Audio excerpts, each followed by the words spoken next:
Welcome to fair media.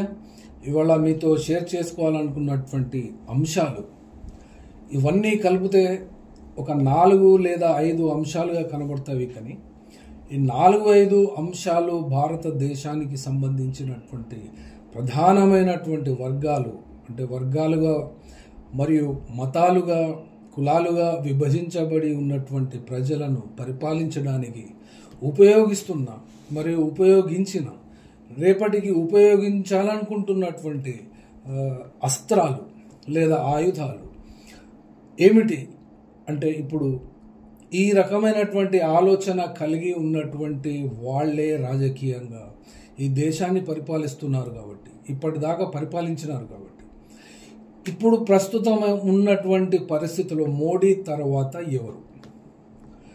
ఈ సమస్యలన్నిటికీ మూల కారణమైనటువంటిదే ఈ మౌలికమైనటువంటి ముఖ్యమైనటువంటి సమస్య.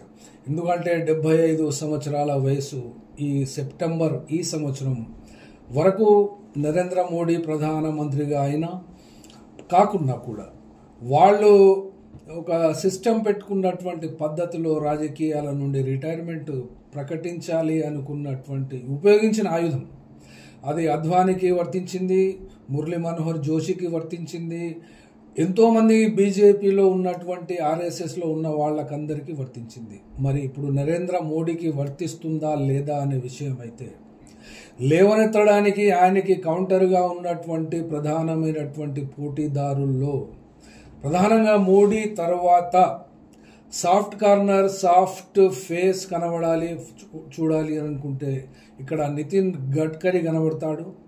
అట్లాగే ఇప్పుడు జరుగుతున్నటువంటి 4 స్తంభాలాట కానీ కుమ్ములాట కానీ, ఒక మాటలో చెప్పాలంటే ఇది కుమ్ములాట లేదా 4 స్తంభాలాట. ఈ 4 స్తంభాలాటలో ముడిపడి ఉన్నటువంటి అంశాలు, ఒకటి ప్రధానమైనది వక్ఫ్ అమెండ్మెంట్ బిల్ పేరుతో తీసుకొచ్చినటువంటి ఒక అస్త్రం.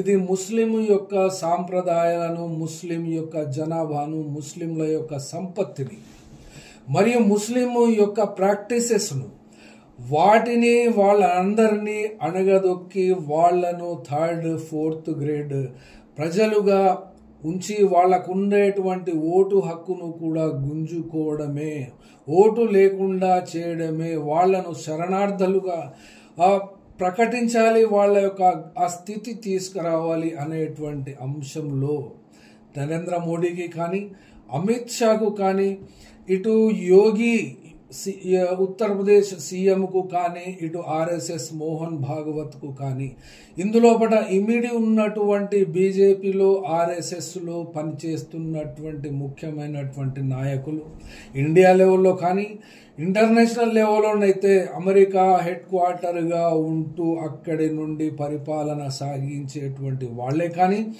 ఫండింగ్ చేసేటువంటి అంశాలు చూస్తే గ్లోబల్ లెవెల్లో తీసుకొచ్చిన వాళ్లే కానీ, అంటే ఇక్కడ ప్రధానమైనటువంటి పోటీ ఎన్ని గ్రూపులకు అంటే ఈ 4 మధ్యనే జరుగుతున్నది.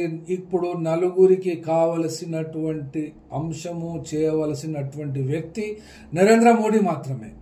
మరి నరేంద్ర మోడీ ప్రభుత్వము ఉంటుందా పోతుందా అనే విషయానికే వస్తే, ఆ చర్చకు ఇక్కడ ప్రధాన కారణంగా కనబడుతున్నది ద వక్ఫ్ అమెండ్మెంట్ బిల్ 2024.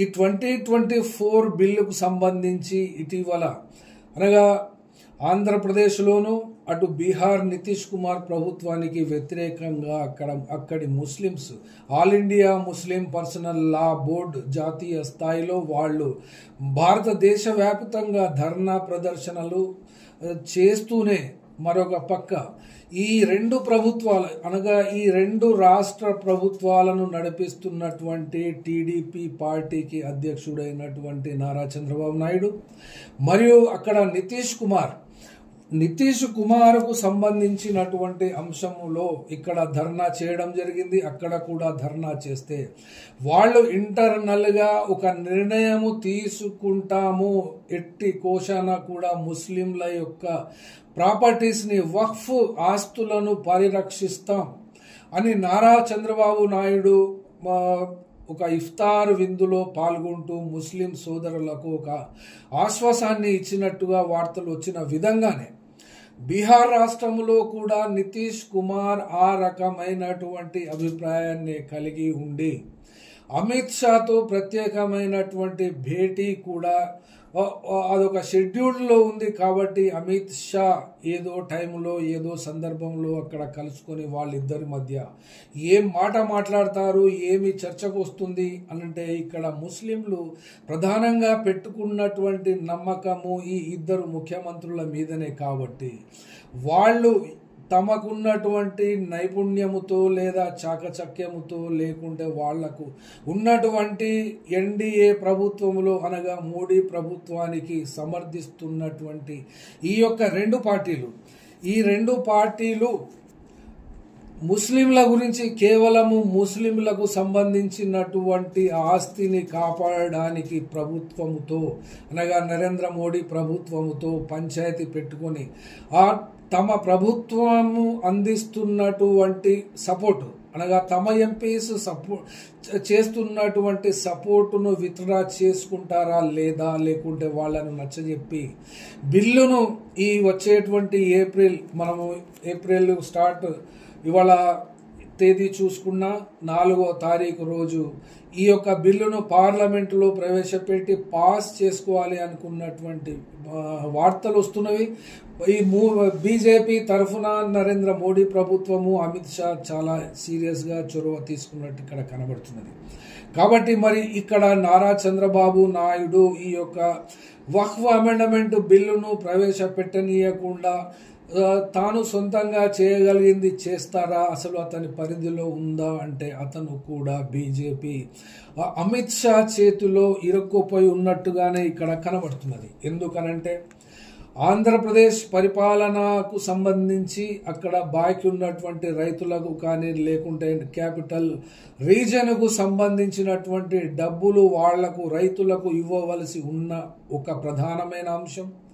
రెండవది ముఖ్యంగా ఈ సన్ స్ట్రోక్ అనగా ఈ సన్ స్ట్రోక్ అనబడేటువంటి రాజకీయ ఆయుధమే ఈ యొక్క సన్ స్ట్రోక్ అనగా కొడుకు యొక్క వీక్నెస్ అనగా తన కొడుకును పట్టాభిషేకము చేయాలి, ఆ యొక్క తన జీవితంలో అతని కొడుకు కూడా భవిష్యత్తులో ఆ రాష్ట్రానికి ముఖ్యమంత్రి కావాలి అని ఆశిస్తున్నట్టుగానే నిశాంత్ కుమార్ అనబడేటువంటి ఈ యొక్క నితీష్ కుమార్ కొడుకు భవిష్యత్తు కూడా ఇప్పుడున్నటువంటి పరిస్థితులలో అక్కడ ఉన్నటువంటి బీహార్ ముఖ్యమంత్రి కూడా చూస్తున్నాడు. కాబట్టి రెండవ అంశము నెక్స్ట్ ఈ సంవత్సరము సెప్టెంబర్ లేదా అక్టోబర్ లేదా నవంబర్ నెలలో బీహార్ ఎన్నికలు ఉన్నాయి. కాబట్టి ముఖ్యమంత్రి అభ్యర్థిగా ప్రకటన చేయడానికి అమిత్ షా వెనకాడుతున్నాడు. ఎలక్షన్ అయిపోయిన తర్వాత ఎట్లాగైతే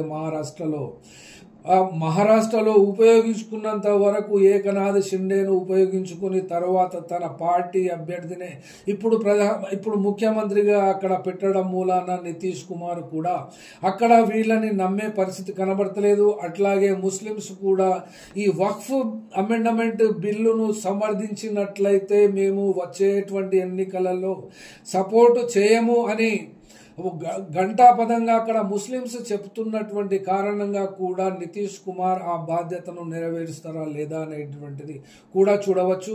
అట్లాగే అక్కడ ఉన్నటువంటి చిరాగ్ పాస్వాన్ కూడా తమకున్నటువంటి సీట్లలో అతనికి 5 సీట్లు ఉన్నవి ఎంపీ సీట్లు. అక్కడ కూడా ముస్లిం పాపులేషన్ అతని యొక్క పార్టీ మీద అతని మీద ప్రెషర్ బిల్డప్ చేసి ఉంది. కాబట్టి ఈ యొక్క 5 సీట్లకు అట్లాగే నితీష్ కుమార్ దగ్గర 12 ఎంపీ సీట్లు, అట్లాగే నారా చంద్రబాబు నాయుడు దగ్గర 16 సీట్లు, పప్పు యాదవ్ కూడా బీహార్ నుండి 1 సీటు, తర్వాత జయంత్ చౌదరి 2 సీట్లు, అసదుద్దీన్ ఓవైసీ దగ్గర 1 సీటు, అట్లాగే ఐయుఎంఎల్ కేరళలో 3 సీట్లు. ఇవన్నీ కలిపితే కూడా ఇక్కడ మోడీ ప్రభుత్వంపై అవిశ్వాస తీర్మానం పెట్టడానికి ఏ ప్రభుత్వము ఒప్పుకున్నటువంటి పరిస్థితులలో ఇప్పుడు జరుగుతున్నటువంటి ఈ యొక్క తతంగమంతా కూడా దేని చుట్టూ తిరుగుతున్నది అంటే ఒక వైపున ముస్లిము యొక్క జనాభా అతి పెద్ద సమస్యగా వీళ్ళకి ఇక్కడ పరిగణిస్తున్నారు.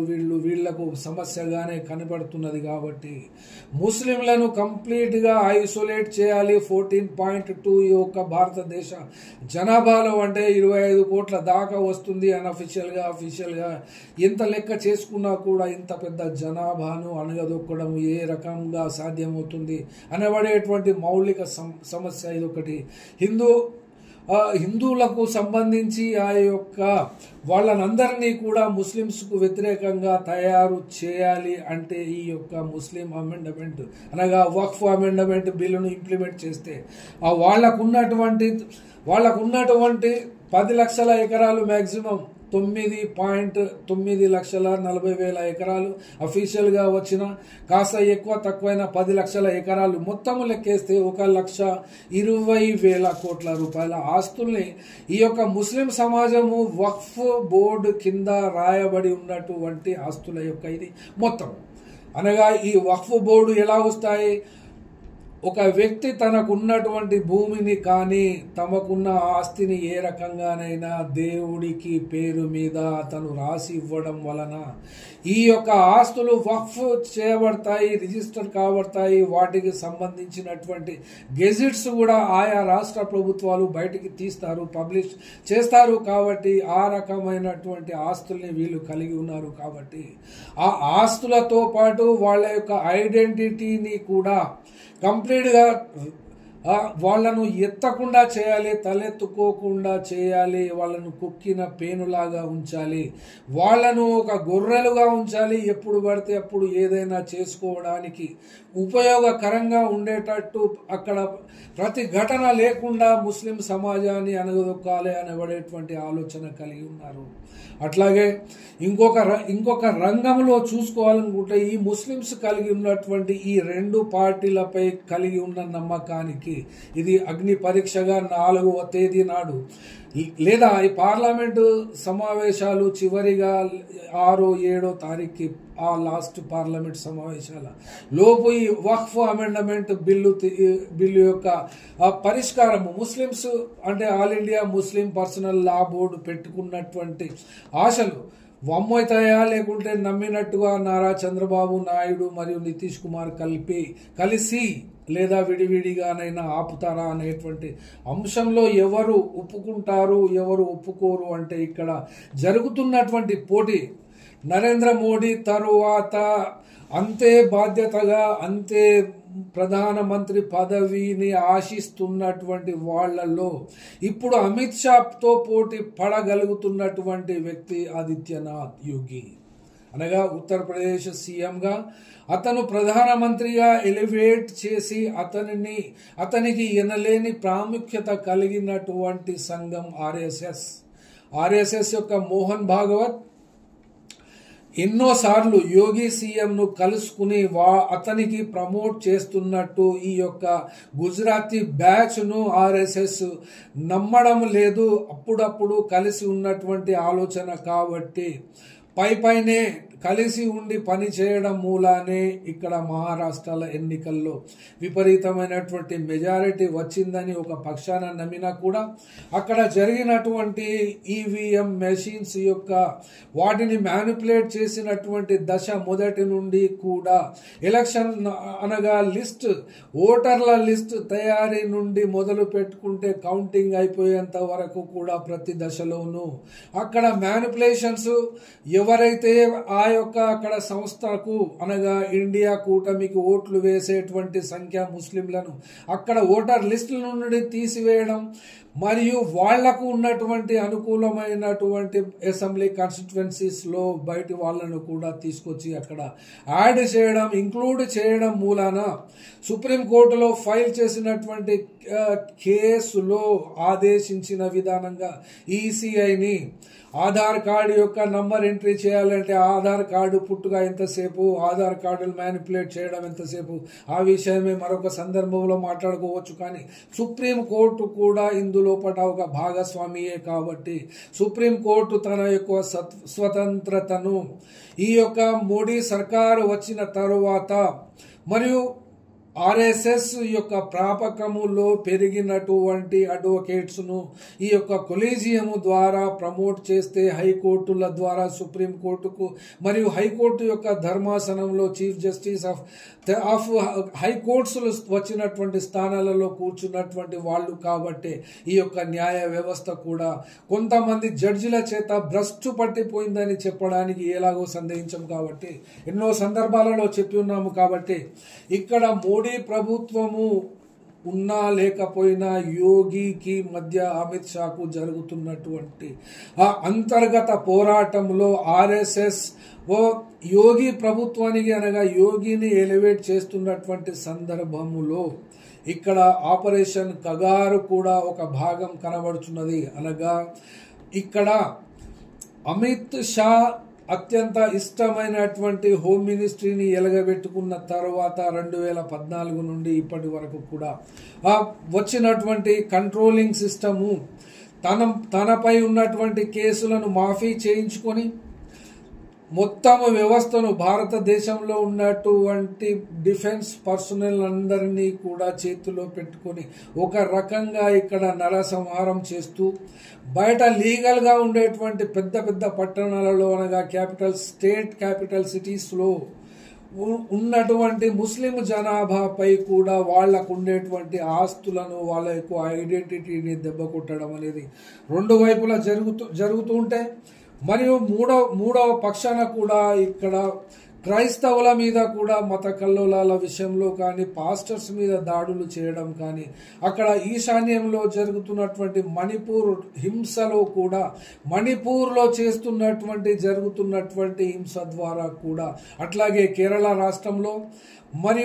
రాష్ట్రంలో వచ్చేటువంటి ఎన్నికల నాటికి అక్కడ ఉన్నటువంటి సిపిఎం ప్రభుత్వాన్ని ఖచ్చితంగా అక్కడ ఓడించాలి, తమ బీజేపీ ప్రభుత్వాన్ని అధికారంలో పెట్టుకోవాలి అనుకునేటువంటి అదొక కుట్రను ఇంప్లిమెంట్ చేయడం కోసం కేరళ రాష్ట్రాన్ని, తెలంగాణ రాష్ట్రములో కూడా తనకు గతములో బీఆర్ఎస్ పార్టీకి చెందినటువంటి కేసీఆర్ మరియు అతని కొడుకు వాళ్లను ఉపయోగించుకున్నా లేకుంటే ఇంటర్నల్గా ఉపయోగకరమైనటువంటి రీతిలో ఇంకొక పార్టీని కూడా లేదా ముఖ్యమైనటువంటి బీసీ నాయకులను ప్రమోట్ చేసి అయినా కూడా అమిత్ షా ప్రధానమంత్రి కావడం కోసం పనిచేస్తున్నట్టుగా ఇక్కడ కనబడుతున్నది. అనగా ఒక్క మాటలో చెప్పాలంటే ఇక్కడ ముస్లింస్ను ఎట్లాగో బీజేపీ పార్టీకి ఓటు వేయరు, బీజేపీ పార్టీకి వెన్నుదన్నుగా ఇప్పటి వరకు నిలబడ్డటువంటి ఆర్ఎస్ఎస్ మోహన్ భాగవత్ను గుప్పిట్ల పెట్టుకొని ఒకవైపున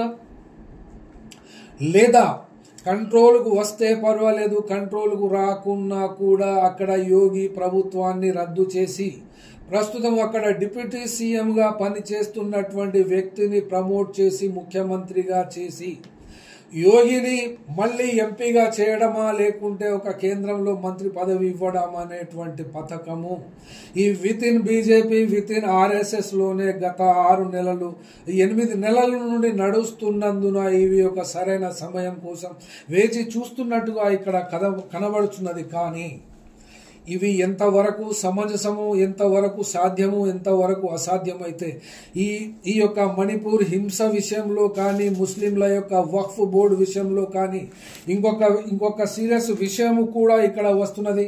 యోగి ఆదిత్యనాథ్ ఈ యొక్క అమిత్ షా చేస్తున్నటువంటి ఛత్తీస్గఢ్ మరియు దండకారణ్యం అబూజమడ అడవుల్లో నరసంహారం ఎలాగైతే చేస్తున్నాడో యోగి కూడా ఉత్తరప్రదేశ్లో అలాంటి చర్యలకే పూనుకుంటున్నాడు. ముస్లింస్ను ఈద్గాలో చదవాలి నమాజ్, లేదంటే ఇంట్లో చదవాలి, అంతే కానీ రోడ్లపై చదవకూడదు. నమాజు ఎట్లా చదువుతారు అని చిన్న మెదళ్లను కూడా సాఫ్ట్గా ఉన్నటువంటి హై స్కూల్ పిల్లల యొక్క మనసత్వాన్ని కూడా చెడగొట్టి ఒక బ్రిగేడ్ను, ఒక హంతకుల ముఠాలను తయారు చేసి ముస్లిం సమాజంపై ఉసి కొలుపుతున్నట్టుగా ఇక్కడ కనబడుతున్నది. అట్లాగే దీనికి సంబంధించినటువంటి కేసు లేదా ఆర్డర్స్ ఏ రకంగా ఇప్పుడు రేపైతే రంజాన్ పండుగ కాబట్టి అక్కడ ఉత్తరప్రదేశ్లో మసీదులకు సంబంధించి వాళ్ళ యొక్క ఆస్తులకు ఎట్లాగైతే రక్షణ లేదో అక్కడ ప్రజల యొక్క ప్రాణాలకు కూడా రక్షణ లేదు. మరి ఇక్కడ రోడ్లపై 5 నిమిషాలు చదివేటటువంటి నమాజును వ్యతిరేకిస్తూ అనగా వ్యతిరేకించినటువంటి సందర్భాన్ని ఇటు అమిత్ షా ఛత్తీస్గఢ్లో చేస్తున్న నరసింహానికి సంబంధించి ఈ రెండు ఇష్యూస్ను ప్రామాణికంగా చేసుకొని వీటిపై ఆధిపత్యము సాధించిన తరువాత ఆ యొక్క ఆధిపత్య పోరులో ఎవరికి ఎక్కువ ఓట్లు దేశవ్యాప్తంగా హిందూ సమాజము అంగీకరిస్తుందో వాళ్లను ప్రధానమంత్రి పదవిలోకి పెట్టడానికి అనువైన వాతావరణం సృష్టించడానికి ఈ యొక్క ఉత్తరప్రదేశ్లో ముస్లింల యొక్క నమాజులపై చేస్తున్నటువంటి ఆంక్షలను మరో రకంగా చెప్పాలంటే ఈ యొక్క ఆర్డర్స్ ఏ కోశాన నిలబడదు. అక్కడ లక్నో బెంచ్లో ఫైల్ చేసిన కేసు కానీ లేదా సుప్రీంకోర్టులో కేసు ఫైల్ చేసినట్లయితే ఒక్క కారణం సరిపోతుంది. ముస్లింస్ మాత్రమే మసీదులను ఉపయోగించకుండా, దర్గాలను ఉపయోగించకుండా రోడ్లపై నమాజ్ చేస్తున్నారంటే కనీసానికి ఏ హిందువుల పండుగ వచ్చినా కూడా, అనగా 33 కోట్ల దేవతలు ఉన్నటువంటి ఈ భారతదేశంలో ఉత్తరప్రదేశ్లో ఏ రకమైనటువంటి పండుగ ఇంటికి మాత్రమే పరిమితమై చేస్తున్నది అంటే ఒక్కసారి చూడండి. ఏ హిందువుల పండుగ వచ్చినా కూడా దేవాలయాలను లైటింగ్ చేస్తారు. అక్కడ ముందు పార్కింగ్ ప్లేసుల కాడ కూడా జాగా ఉండదు, ఊరేగింపులు చేస్తారు. ఆ యొక్క అలంకరణ విపరీతంగా ఉంటుంది. వాళ్ళందరూ భక్తులు ఆ యొక్క టెంపుల్కి వెళ్ళాలంటే కూడా అక్కడ పోలీసు ఏర్పాట్లు చేస్తారు. రోడ్లను ఉపయోగించకుండా, పబ్లిక్ ప్లేసెస్ను ఉపయోగించకుండా ఏ పండుగ ఇప్పటిదాకా భారతదేశంలో లేదా ఈ యొక్క భారతదేశంలో హిందూ సంస్కృతి ఎప్పుడైతే ఉద్భవించిందో ఆనాటి నుండి నేటి వరకు ఒక్క లెక్క చెప్పుకోవాలనుకుంటే గుడి పడవ తీసుకునేటువంటి గుడి పడవ పండుగ, హోలికా దహన్ అనుకున్న హోలీ పండుగ అయినా ఇండ్లలో ఆడుకుంటున్నారా? ఇది సూటి ప్రశ్నే. తర్వాత దీపావళి బాంబులు కూడా ఇండ్లలో కాలుస్తున్నారా? లేకుంటే నవరాత్రి లేదా దుర్గా పూజ లేదా శ్రీరామ నవమి లాంటి పండుగలు, కృష్ణ జన్మాష్టమి, తర్వాత గణేష్ చతుర్థి 5 రోజులు, 3 రోజులు, 7 రోజులు, 9 రోజులు, ఇదంతా కూడా ఒక ఏరియా హైదరాబాద్లో చూడాలి అంటే ఎన్ని రకమైనటువంటి ఆంక్షలు. బాంబే చూసినా, అటు బెంగళూరు చూసినా, ఇటు హైదరాబాద్ చూసినా, అటు లక్నో చూసినా, ఇటు కోల్కతా చూసినా, ఇటు నాగ్పూర్ చూసినా ఏ రకమైనటువంటి పండుగకు ఆ రకమైనటువంటి రోడ్లను బ్లాక్ చేసి ప్రజలను ఆ రోజు ట్రాఫిక్ మళ్లింపులే చేస్తారే కానీ 5 నిమిషాలు నమాజ్ చదవడం వలన ఉపయోగం వస్తుంది అనడం కాదు. ఇక్కడ ఓట్లను పోలరైజ్ చేసి ప్రధానమంత్రి రేసులో ముందు భాగాన అమిత్ షా కంటే ఆదిత్యనాథ్ ఉండాలని ఆర్ఎస్ఎస్ మోహన్ భాగవత్ కూడా తన చెప్పు చేతల్లో ఎవరైతే బీజేపీ పార్టీని శాసిస్తారో అట్లాగే దేశాన్ని శాసించే స్థాయికి వస్తారో ఆ మనుషులను ప్రధానమంత్రి పదవిలో పెట్టడానికి ఈ యొక్క ఆర్ఎస్ఎస్ హెడ్ క్వార్టర్, ఆర్ఎస్ఎస్ యొక్క మోహన్ భాగవత్ ఇందులో కూడా అగ్రగణ్యుడే రాజకీయంగా. కాకపోతే కొన్ని విషయాల పట్ల చూడడానికి బయట ప్రకటన చేస్తూ విభేదించినట్టుగా కనబడతారు. కానీ ఇవన్నీ కూడా ఒకే తాను ముక్కలు. కాబట్టి ఇలాగైతే ఇప్పుడు ఇక్కడ జరుగుతున్నటువంటి మానవ హననం మరియు హింస మరియు ఛత్తీస్గఢ్లో ట్రైబల్స్ మీద జరుగుతున్నటువంటి పోరాటాలను, ఆ యొక్క పోరాటాలని ఆపడం కోసం మిలిటరీ పరంగా ఆపడానికి భారతదేశ సైన్యాలతో కానీ భద్రతా దళాలతో కానీ సాయుధంగా పోరాడడానికి బయట నుండి ఎవరు కూడా లోపలికి వెళ్ళి పోరాడే సమస్య లేదు. పార్లమెంటులో ఆ యొక్క ప్రభుత్వాన్ని పడగొట్టేటువంటి సంఖ్య కూడా లేనందున ఈ యొక్క ముస్లిం వక్ఫ్ బోర్డు యొక్క బిల్లు ఏప్రిల్లో వస్తుంది. అట్లాగే ఈ యొక్క ఆపరేషన్ కగార్ యొక్క గడువు వచ్చే సంవత్సరం మార్చి 31న ఉన్నందువలన ఇక్కడ విడివిడిగా కామన్ శత్రువు అయినటువంటి వాళ్లతో ఎవరికి వారు పోరాడినా కూడా ఉమ్మడి కమ్యూనిస్టు పార్టీలు అటు కేరళలో సిపిఐ సిపిఎం కలిసి పోరాడినా కానీ ఇండియా కూటమిలోనే కుమ్మరింపుగా ఒకరి పట్ల ఒకరికి వ్యతిరేకంగా మన కింది స్థాయిలో పోరాటము, పై స్థాయిలో ఐక్యత అంటే కూడా కాకుండా కింది స్థాయిలో కూడా ఐక్యత ఉండవలసినటువంటి అవసరం ఉంటుంది. ఇక్కడ ఒక ముఖ్యమైనటువంటి అంశమే ఉంది. ఈ యొక్క ముస్లిం అమెండ్మెంట్ బిల్లు కానీ ఈ యొక్క హిందువులకు సంబంధించినటువంటిది ఒక ముస్లింల యొక్క ఆస్తిని మాత్రమే కాజేయాలని ఈ యొక్క మోడీ సర్కార్ లేదా గుజరాతీ గ్యాంగ్, గుజరాత్ లాబీ పనిచేయడమే కాదు, ఇక్కడ హిందూ సోదరులు కూడా గుర్తుపెట్టుకోవాల్సినటువంటి అంశం ఒకటి ఉన్నది. ఈ ముస్లిం వక్ఫ్ బోర్డు యొక్క టోటల్ ఆస్తులు లెక్కేస్తే ఎంత వస్తుంది? 1,20,000 కోట్ల ఇంచుమించుగా ఉంటుంది.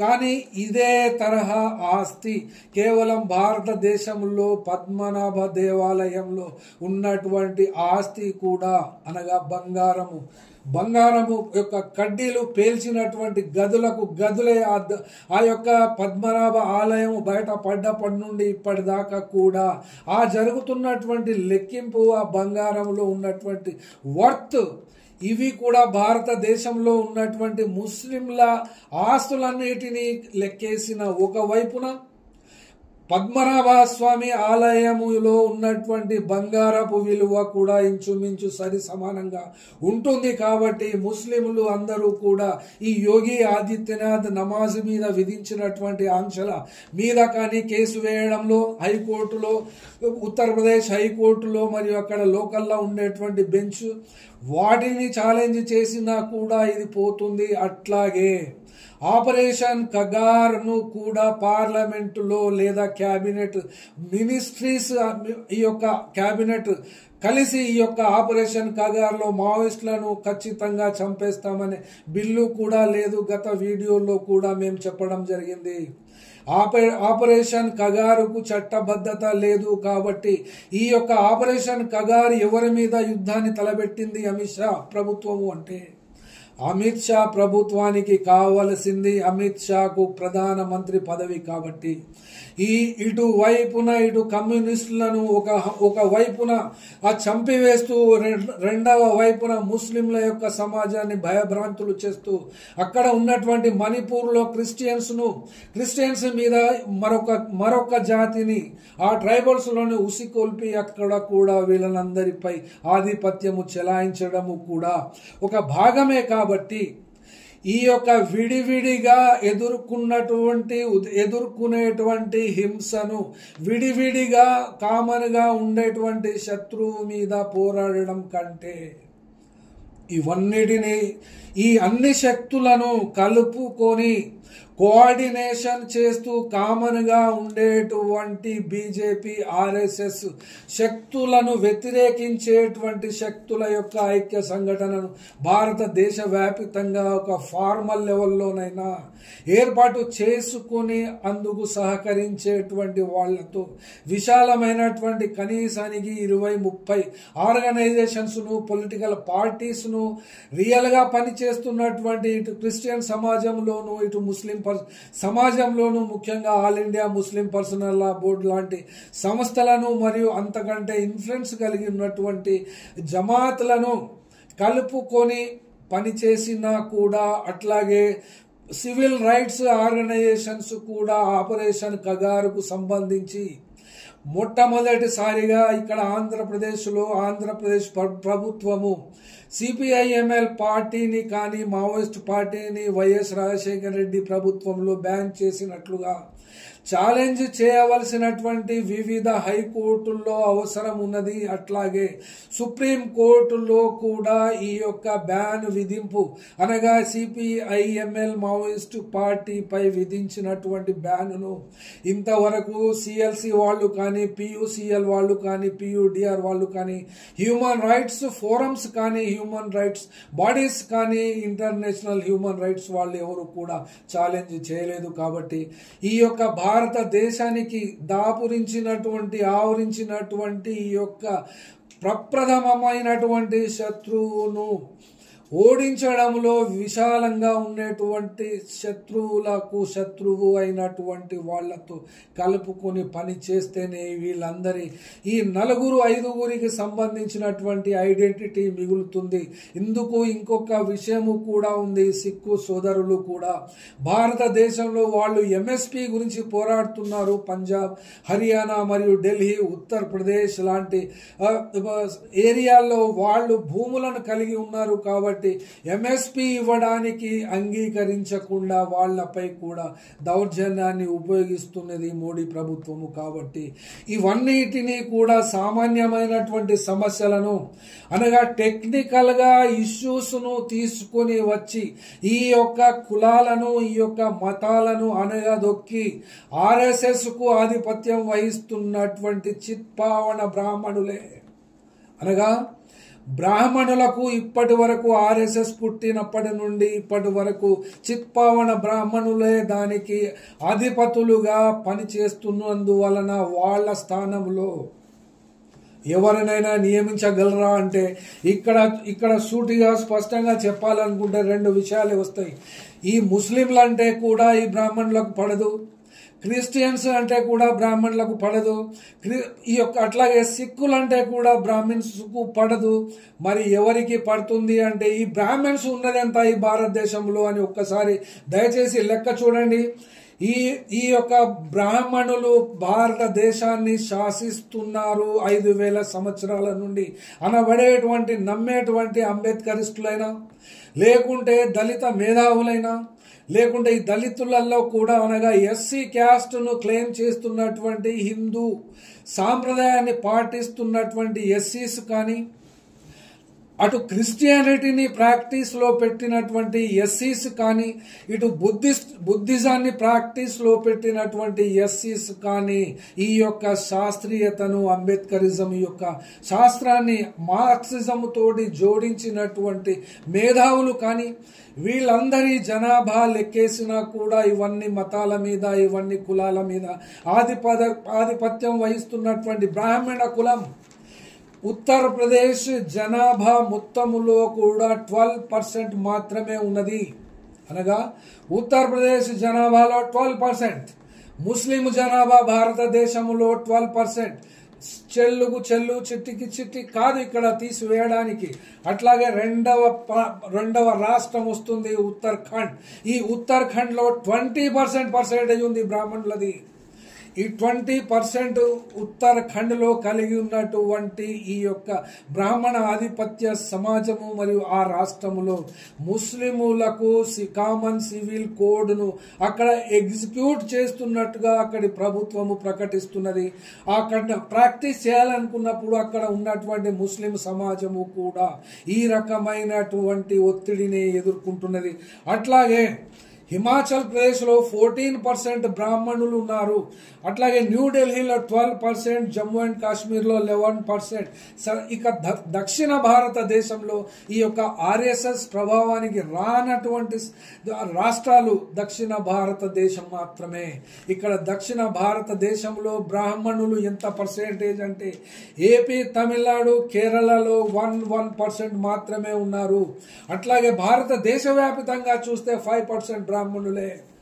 ఈ యొక్క అంబేద్కర్ ఫిలాసఫీని ఫాలో చేసినటువంటి కాన్షీరామ్ కానీ అట్లాగే బాబు జగజీవన్ రామ్ కానీ అప్పటి నుండి ఇప్పటిదాకా అదే పార్టీని బహుజన్ సమాజ్ పార్టీని నడిపించి ఓడిపోయి బీజేపీ చేతిలో బందీగా ఉన్నటువంటి మాయావతి మేడం కానీ వీళ్ళందరికీ కూడా కామన్ శత్రువే. అంతర్గతంగా వాళ్ళ యొక్క నాడీని వాళ్ళ యొక్క వీక్నెస్ ను పట్టుకొని దేశంలో ఇన్ని వర్గాలను ఇన్ని మతాన్ని శాసిస్తున్నటువంటి ఆర్ఎస్ఎస్ బ్రాహ్మణులకు ఆధిపత్యం వహిస్తున్నటువంటి బీజేపీ పార్టీని వ్యతిరేకించేటువంటి శక్తులన్నీ కూడా తమ ఈగోస్ను ఒక డబ్బాలో వేసేసి వాళ్ళ యొక్క స్టేటస్ ను పై ఆకాశము నుండి బ్రహ్మకు తన యొక్క మెదడుకు లింక్ ఉన్నట్టుగా ఫీల్ అయ్యేటువంటి బ్రాహ్మణ వర్గము కూడా డీక్లాసిఫై అయ్యి అన్ని వర్గాలతో కలుపుకొని అందరితో మింగిల్ అయ్యి ఒక విశాలమైనటువంటి స్నేహ వాతావరణంని ఏర్పాటు చేస్తూ ఒక వేదిక ద్వారా అయితేనే ఈ బలవంతమైనటువంటి 10 తలలు కలిగినటువంటి ఈ బ్రాహ్మణీయ సమాజము మరియు బీజేపీ ఆర్ఎస్ఎస్ యొక్క ఈ ఉచ్చు నుండి బయటపడడానికి ఇక నుండైనా ప్రయత్నం జరుగుతుందని చెప్పి ఆశిస్తూ ఉగాది పర్వదినాన కఠోర వాస్తవాలు మాట్లాడమైనా సాధ్యం అవుతుంది. ఎందుకంటే పండుగకు ఉగాది పండుగ ఇవాళ జరుపుకుంటున్నటువంటి సోదర సోదరీమణులకు అందరికీ కూడా ఉగాది శుభాకాంక్షలు తెలియజేస్తున్నాను. అట్లాగే రేపు రంజాన్ పండుగ కాబట్టి రంజాన్ పండుగ చేసుకోబోయేటువంటి వాళ్ళకి కూడా ఈ మా ఫెయిర్ మీడియా తరఫున మనస్ఫూర్తిగా శుభాకాంక్షలు తెలియజేసుకుంటూ సెలవు తీసుకుంటున్నాను.